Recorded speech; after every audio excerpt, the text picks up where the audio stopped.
क्या आपने कभी सोचा है कि जिस कॉन्ज्यूरिंग मूवी को देखकर आपकी रातों की नींद उड़ जाती है, उसके पीछे की असली कहानी क्या है? एड और लॉरेन वॉरेन, वो दो नाम जो खुद को दुनिया का सबसे बड़ा डीमोनोलॉजिस्ट कहते थे। डीमोनोलॉजिस्ट यानी जिन्हें भूत प्रेत आत्माओं का ज्ञान होता है। क्या वो वाकई सच थे या सिर्फ एक बहुत बड़ा धोखा? और वो कौन सा ऐसा खौफनाक राज था जिसने उनकी पूरी लेगेसी को हमेशा के लिए अंधेरे में ढकेल दिया? आज की कहानी सुनने के बाद फैसला आप करेंगे। तो हाय फ्रेंड्स, आई होप आपका दिन बहुत खूबसूरत जा रहा होगा। मैं निकी हूँ और स्वागत है आपका मेरे शो में, जहाँ हम हिस्ट्री के उन पन्नों को पलटते हैं जो बेहद डार्क, ट्रैजिक और रोंगटे खड़े कर देने वाले हैं। आज की कहानी है द कंज्यूरिंग का सबसे बड़ा धोखा, एड एंड लॉरेन वॉरेन का काला सच। आज हम एनाबेल डॉल से लेकर एमिटिविल हॉरर और एनफील्ड पोल्टरगाइस्ट के वो सच जानेंगे जो हॉलीवुड की फिल्मों में आपसे छुपा लिए गए थे। तो हेडफोन लगा लीजिए और हाँ, आगे बढ़ने से पहले लाइक, शेयर और सब्सक्राइब करना बिल्कुल मत भूलना। Okay, now let's dive in. तो कहानी शुरू होती है 1926 में, ब्रिजपोर्ट, जहाँ जन्म हुआ एड वॉरेन का। एड सिर्फ 5 साल के थे जब उन्होंने पहली बार पैरानॉर्मल एक्टिविटी महसूस की। उनकी बायोग्राफी द डीमोनोलॉजिस्ट के मुताबिक वो एक हॉन्टेड घर में बड़े हुए थे जहाँ उन्हें मरे हुए रिश्तेदारों के सपने आते थे। स्ट्रेंज। ठीक 1 साल बाद 1927 में इसी शहर में पैदा हुई लॉरेन रीटा वॉरेन। लॉरेन के पास एक अलग पावर थी, क्लेयरवॉयंस, यानी वो फ्यूचर देख सकती थी और आत्माओं को महसूस कर सकती थी। 1944 में ये दोनों एक थिएटर में मिले और बूम, इंस्टेंट प्यार। इनको पहली नज़र में प्यार हो गया। लेकिन एड सिर्फ 17 साल के थे जब उन्हें देश की सेवा करने का भूत सवार हुआ। वो मिलिट्री में गए, पर उनकी उम्र छोटी होने के कारण वो वहाँ से निकाल दिए गए। फिर वो नेवी में शामिल हुए। सिर्फ 4 महीने बाद उनके शिप पर एक ऑयल टैंकर टकरा गया और भयानक आग लग गई। एड किसी तरह जान बचाकर कूदे और उन्हें सर्वाइवर्स लीव मिली। घर आते ही उन्होंने सबसे पहले लॉरेन को प्रपोज किया और दोनों की शादी हो गई। 1951 में उनकी एक बेटी हुई, जूडी। अब एड के लिए नॉर्मल जॉब करना मुश्किल हो रहा था, तो वो चले गए आर्ट स्कूल। और भाई, एड के पास एक बहुत ही अजीब टैलेंट था।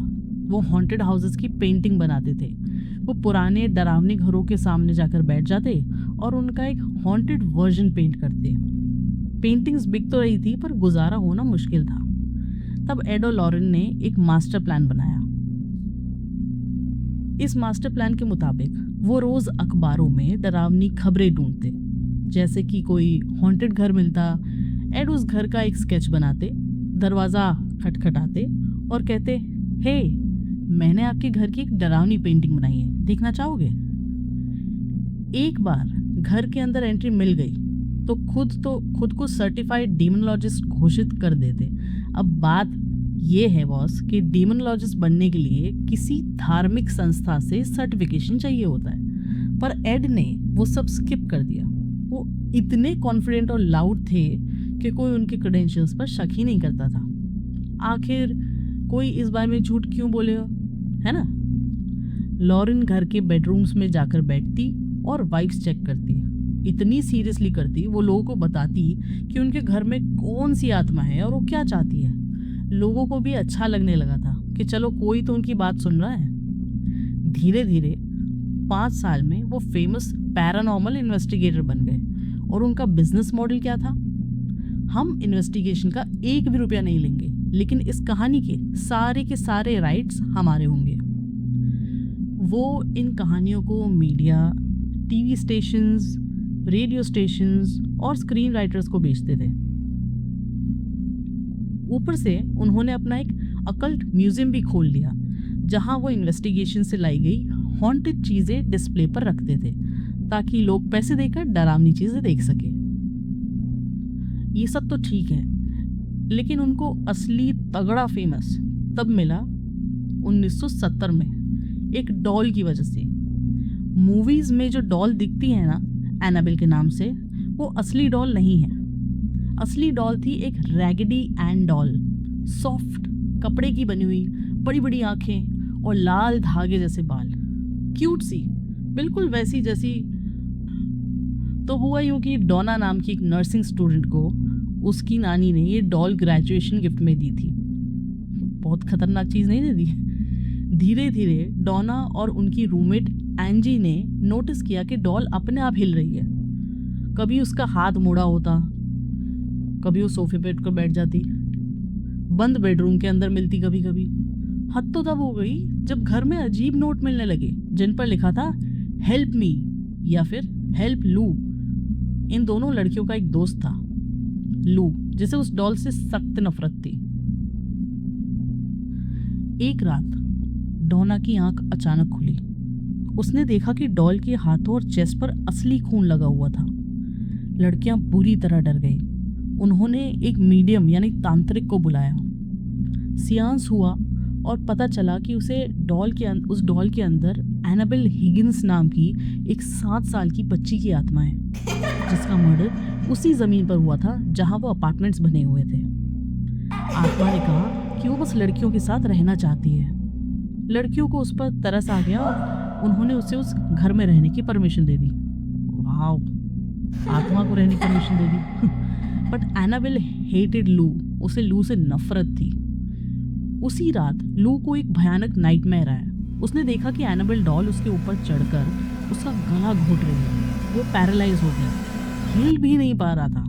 कुछ दिनों बाद जब लू लड़कियों के अपार्टमेंट में गया तो उसे डोना के कमरे में से आवाज आई। वो अंदर गया तो वहां कोई था ही नहीं, सिर्फ एनाबेल डॉल फर्श पर पड़ी हुई थी। अचानक लू के सीने में तेज दर्द हुआ। वो जमीन पर गिर गया, तड़पने लगा।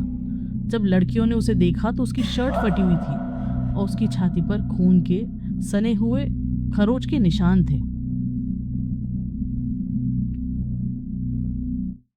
अब एंट्री होती है हमारे एड और लॉरेन वॉरेन की।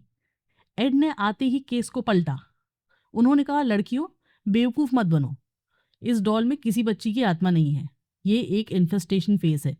एक डीमन यानी एक शैतान इस डॉल को यूज कर रहा है ताकि वो डोना की बॉडी को पोजेस कर सके, यानी उस पर कब्जा कर सके।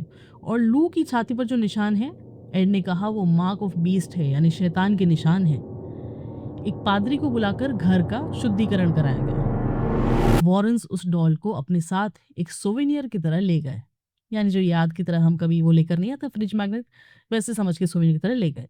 उसे अपने म्यूजियम में ग्लास केस के अंदर बंद कर दिया गया जिस पर लिखा था warning, positively do not open. कहा जाता है कि सालों बाद एक लड़के ने म्यूजियम आकर उस डॉल का मजाक उड़ाया था, ग्लास पर नॉक किया था और म्यूजियम से लौटते वक्त उसकी बाइक का एक्सीडेंट हो गया और वो ऑन द स्पॉट मर गया। उसकी गर्लफ्रेंड जो बच गई थी, उसने बताया कि क्रैश से ठीक पहले वो दोनों उस डॉल का मजाक उड़ा रहे थे। काफी डरावना है ना। अब बात करते हैं 1974 की, जिसने वॉरेन्स को रातों रात ग्लोबल स्टार बना दिया। The Amityville horror. Long Island न्यूयॉर्क का एक शांत कस्बा एमिटिविल। एक बुधवार की रात हेनरीज नाम के एक लोकल बार में अचानक एक लड़का चिल्लाता हुआ आता है अंदर। तुम्हें मेरी मदद करनी होगी, मुझे लगता है मेरे मम्मी पापा को किसी ने गोली मार दी है। वो लड़का था रोनाल्ड डेफियो जूनियर। पुलिस तुरंत उसके आलीशान घर पहुंचती है। जो नज़ारा था वो रूह कपा देने वाला था। घर के अंदर 6 लाशें पड़ी थी। रोनाल्ड के माता पिता और उसके 4 छोटे भाई बहन, सबको पीठ के पीछे से राइफल से गोली मारी गई थी, वो भी तब जब वो सो रहे थे। पहले तो रोनाल्ड ने कहानी बनाई कि ये किसी माफिया का काम है, लेकिन पुलिस की पूछताछ में वो टूट गया और उसने कन्फेस कर दिया, हाँ मैंने ही अपने परिवार को खाने में नींद की गोली दी और फिर सबको मार डाला। कोर्ट में उसने पैतरा बदला और कहा, मेरे दिमाग में अजीब आवाज़ें आती थी जिन्होंने मुझसे ये सारा कत्ल करवाया। उसे उम्र कैद की सजा हो गई। ठीक 1 साल बाद 18 दिसंबर 1975 को उसी मर्डर हाउस में एक नई फैमिली शिफ्ट होती है, जॉर्ज और कैथलीन लूट्स और उनके 3 बच्चे। उन्हें ये बड़ा सा मैंशन सिर्फ $80,000 मिल गया था, क्योंकि वहाँ मर्डर हुआ था। वो खुश थे कि इतनी सस्ती डील मिली। लेकिन जैसे ही उन्होंने घर में पहला कदम रखा, एक अजीब सा सन्नाटा और भारीपन उन्हें महसूस होने लगा। उन्होंने तुरंत एक लोकल पादरी को घर ब्लेस करने के लिए बुलाया। पादरी अपना पवित्र पानी छिड़कते हुए जब ऊपर के एक बेडरूम में पहुंचा, तो इससे पहले कि वो पानी छिड़क पाता, कमरे के खाली कोने से एक बेहद भारी और डरावनी आवाज गूंजी। पादरी के होश उड़ गए। वो बिना कुछ बोले तुरंत वहां से भाग गया। उसने फैमिली को डराया नहीं, बस इतना चेताया, सुनो, उस ऊपर वाले कमरे में कोई सोने मत जाना। तो पादरी तो गेट आउट सुनकर भाग गया भाई, लेकिन लुत्स फैमिली ने उसकी वार्निंग को हल्के में ले लिया और फिर घर में बदलाव शुरू हुए। पूरी फैमिली अचानक से चिड़चिड़ी और गुस्सैल हो गई। डैड यानी जॉर्ज लुत्स को एक अजीब सी ठंड लगने लगी। वो हर वक्त कपकपाते रहते थे और फायरप्लेस के पास गठरी बन के बैठे रहते थे। उन्होंने नहाना धोना सब छोड़ दिया, हाइजीन से बिल्कुल हाथ धो बैठे थे। और सबसे अजीब बात, हर रात ठीक 3:15 बजे उनकी आंख खुल जाती। ये वो टाइम था जब रोनाल्ड डिफ्यू ने अपने परिवार का मर्डर किया था। मम्मी कैथलीन की हालत और भी खराब थी। वो हर वक्त बीमार रहने लगी। एक रात जॉर्ज की आंख खुली तो उन्होंने क्या देखा कि कैथलीन बेड के ऊपर हवा में तैर रही थी। भाई मैं होती तो वही टेंट लाके बाहर सो जाती, पर ये लोग फिर भी रुके रहे। बहुत जिगरा धन में जॉर्ज को नाइटमेयर्स आने लगे। एक रात जब वो जागे और कैथलीन की तरफ देखा तो वो कैथलीन नहीं थी, बल्कि एक 90 साल की डरावनी अजीब सी बुढ़िया थी। इसके बाद तो हद ही हो गई। दीवारों से और फर्श से एक हरा जेली जैसा चिपचिपा अजीब सा पसके जैसा पदार्थ निकलने लगा। पूरे घर में अजीब सी बदबू आने लगी। टॉयलेट्स में काला मोल्ड जम गया। जैसे कैथलीन कितना भी साफ करती, वो वापस आ जाता था। घर की सिरामिक की मूर्तियों पर काले धब्बे पड़ने लगे। ये बहुत ही स्ट्रेंज था। दरवाजे अपने आप जोर जोर से बंद होते। सबको लगता था कोई उनके कमरे में खड़ा होकर उन्हें घूर रहा है। थक हार कर उन्होंने उसी पादरी को दोबारा फ़ोन करने की कोशिश की, पर फ़ोन कनेक्ट ही नहीं होता था। हार मानकर पूरी फैमिली ने हाथ में क्रूसीफिक्स और माला पकड़ी। क्रूसीफिक्स यानी जो क्रॉस होता है ना क्रिश्चियंस वाला, वो। और पूरे घर में द लॉर्ड्स प्रेयर गाने लगे, हनुमान चालीसा उन लोगों की। पूरे घर में चीखने चिल्लाने की आवाज़ें गूंज उठी। बस ये उनका लास्ट स्ट्रॉ था। वो सब कुछ छोड़ छाड़ कर सिर्फ अपनी जान बचाकर कैथलीन की माँ के घर भागे। वो उस घर में सिर्फ 28 दिन रहे थे। जब ये बात मीडिया में फैली तो लोकल रिपोर्टर्स ने तुरंत हमारे फेवरेट इन्वेस्टिगेटर्स एड और लॉरेन वॉरेन को फ़ोन घुमाया। और वॉरेन्स के लिए तो ये लॉटरी लगने जैसा था। वो अपनी पूरी टीम और कैमरों के साथ सीधे एमिटीविल के उस मर्डर हाउस पहुंचे। घर के अंदर कदम रखते ही लॉरेन को विजन्स आने लगे। अपना ड्रामा शुरू हो गया उनका। उन्हें दिखा कि डिफियो फैमिली की लाशें लिविंग रूम में खून से सनी सफ़ेद चादरों में लिपटी हुई है। लॉरेन ने कहा कि कोई अदृश्य ताकत उन्हें घर से बाहर धकेल रही है। एक बहुत ही भयानक डीमनिक प्रेजेंस है। एड ने भी कहा कि उन्हें किसी ने पीछे से धक्का दिया। लेकिन वॉरेन्स की इन्वेस्टिगेशन ने एक ऐसी कहानी निकाली जो किसी ने नहीं सोची थी। उन्होंने दावा किया कि 1920 में इस ज़मीन पर जॉन कैचम नाम का एक आदमी रहता था जो ब्लैक मैजिक यानी काला जादू करता था। जब वो मरा तो उसकी बुरी आत्माएं यहीं रह गई। इतना ही नहीं, वॉरेन्स ने कहा कि ये ज़मीन पहले शिनाकॉक इंडियंस की थी जो अपने बीमार और पागल लोगों को यहाँ मरने के लिए छोड़ देते थे। स्ट्रेंज, यानी इस ज़मीन की हिस्ट्री ही इतनी डार्क और नेगेटिव थी कि इसने शैतानी ताकतों को अपनी तरफ अपने आप खींच लिया था। और इस केस का सबसे बड़ा सबूत था वो मशहूर फोटो। सीढ़ियों के ऊपर से झांकते हुए एक छोटे बच्चे की परछाई। हाँ, वही फोटो। उस जमाने में फोटोशॉप तो था नहीं, तो लोगों ने मान लिया कि ये उसी मर्डर से हुए छोटे बच्चे की आत्मा है। ये फोटो हर अखबार में छपी है। वॉरेंस ने इस इन्वेस्टिगेशन का कोई पैसा नहीं लिया, पर भाई लिसन, उन्होंने इस केस से इतनी दौलत और शोहरत कमाई जितनी कोई सोच भी नहीं सकता था। बुक्स लिखी, लेक्चर्स दिए, यहाँ तक कि उस घर की डीड भी अपने नाम करवा ली ताकि प्रॉपर्टी उनके कंट्रोल में रहे। 1977 में जे एंसन ने इस पर एक बुक लिखी, द एमिटिविल हॉरर। यह इंस्टेंट बेस्टसेलर बनी और इसकी 1 करोड़ से ज़्यादा कॉपियाँ बिकी। इस पर मूवीज़ बनी। 2005 में रॉयन रेनॉल्ड वाली रीमेक भी आई थी, जो कुछ खास नहीं थी पर ओरिजिनल बहुत डरावनी थी। वॉरेंस रातों रात सेलिब्रिटी बन गए। अब कहानी शिफ्ट होती है 1970 के दशक के आखिर में, इंग्लैंड के एनफील्ड शहर में, जहां जैनेट और मार्गरेट हैडसन नाम की 2 जुड़वा बहनें एक पोल्टरगीस्ट यानी चीज़ें हिलाने वाली आत्माओं का शिकार हो गई थी। पहले तो उनकी बेड जोर जोर से हिलते थे, दीवारों पर खटखटाने की आवाज़ें आती थी। उनकी माँ पैगी को पहले यकीन ही नहीं हुआ, पर एक दिन उनकी आंखों के सामने एक भारी अलमारी अपने आप खिसक कर कमरे के दरवाजे के आगे आ गई। उफ, बहुत डरावनी ये चीज़ भाई। 31 अगस्त 1977 को पुलिस बुलाई गई। पुलिस के सामने भी कुर्सियां अपने आप ही हवा में तैरने लगी। पुलिस ने मीडिया को बुलाया और डेली मिरर का एक फोटो पत्रकार वहां पहुंचा। जब वो घर में था तो अचानक कमरे में रखी लेगो ब्रिक्स हवा में उड़ने लगी और एक लेगो सीधे जाकर जर्नलिस्ट की आंख पर जाकर लगी।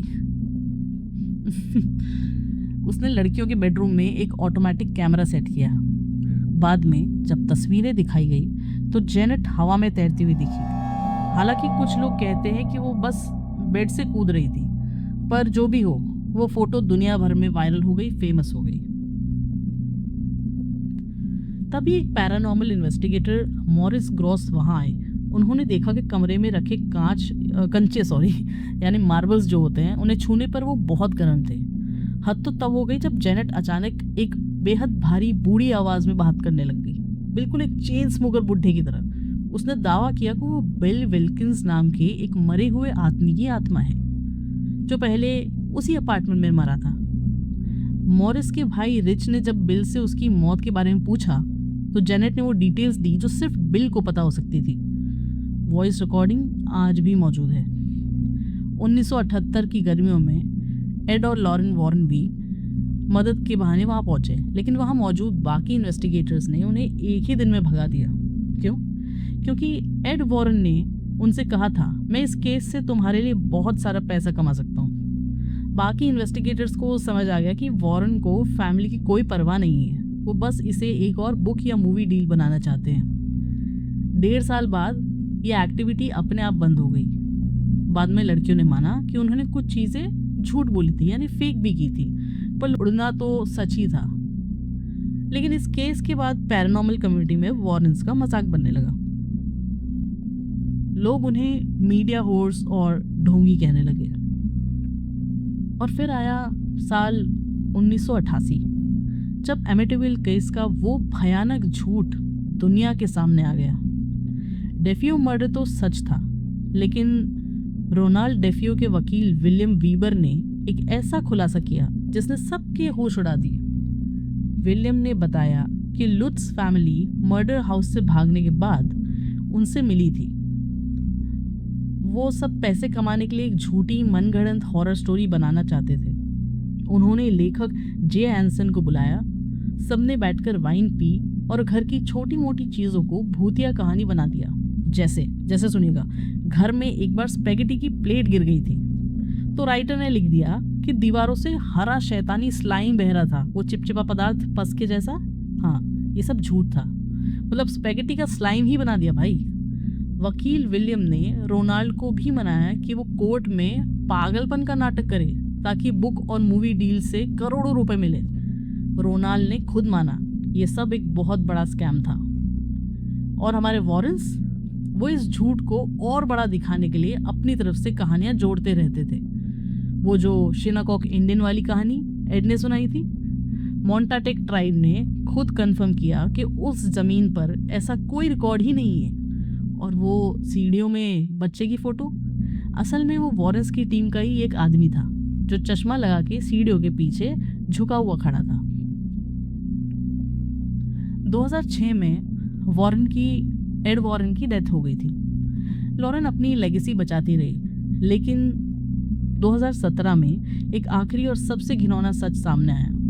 जूडिथ पेनी नाम की एक औरत मीडिया के सामने आई, जिसे लोग वॉरेंस की म्यूजियम को संभालने वाली लड़की समझते थे, यानी समझते थे कि वॉरेंस का जो म्यूजियम था वो उसकी मैनेजर थी। जूडिथ ने बताया कि जब वो सिर्फ 15 साल की थी तब 37 साल के वॉरेन ने उन्हें ग्रूम किया था। 1963 में जूडिथ वॉरेंस के घर के ऊपर बने अपार्टमेंट में शिफ्ट हो गई थी। वो चैरिटी नहीं थी। जूडिथ असल में एड वॉरेन की गर्लफ्रेंड थी। लॉरेन को इन सब से कोई फ़र्क नहीं पड़ता था ज़्यादा। 1978 में जब जूडिथ एड वॉरेन के बच्चे की माँ बनने वाली थी तो लॉरेन ने उन्हें ज़बरदस्ती अबॉर्शन करवाया और कहा कि ये किसी और का बच्चा है, ऐसा तुम झूठ बोल दो। लॉरेन ने अपनी पूरी ज़िंदगी कंज्यूरिंग मूवी के कॉन्ट्रैक्ट्स में ये लिखवाने में बिता दी कि मेकर्स कभी भी स्क्रीन पर एड का एक्स्ट्रा मैरिटल अफेयर या नाबालिगों के साथ संबंध नहीं दिखा सकते। हॉलीवुड के वकीलों का कहना था कि क्लॉज कॉन्ट्रैक्ट में होना ऐसा बेहद अजीब है, यानी चोर की दाढ़ी में तिनका। 2019 में लॉरेन की भी डेथ हो गई। लॉरेन खुद को एक बहुत बड़ी कैथोलिक मानती थी, लेकिन जूडिथ ने उनके बारे में सिर्फ एक लाइन कही, हर रियल गॉड इज मनी। उसका असली भगवान सिर्फ पैसा था।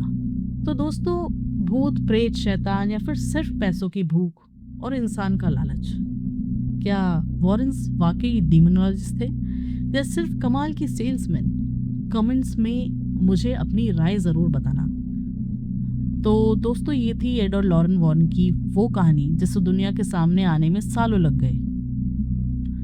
जूडिथ पेनी ने अंत में कहा था कि लॉरेन का असली भगवान सिर्फ पैसा था। अब इस बात में कितनी सच्चाई है ये तो वो दोनों अपने साथ कब्र में ले गए, लेकिन एक बात तो साफ है, कभी कभी इंसानों का लालच दुनिया के सबसे खतरनाक शैतान से भी ज़्यादा डरावना हो जाता है। आपको क्या लगता है, क्या वॉरेंस वाकई चमत्कारी थे या सिर्फ कमाल की सेल्समैन? मुझे कमेंट्स में अपनी राय ज़रूर बताना। मैं सबके कमेंट्स पढ़ रही हूँ। अगर कहानी पसंद आई हो तो वीडियो को शेयर करना और चैनल को सब्सक्राइब ज़रूर कर लेना। मिलते हैं बहुत जल्द एक और अनसुलझी, डार्क और खौफनाक कहानी के साथ। तब तक अपना ख्याल रखिए और अपने कमरों के दरवाजे बंद रखिए। Bye, good night.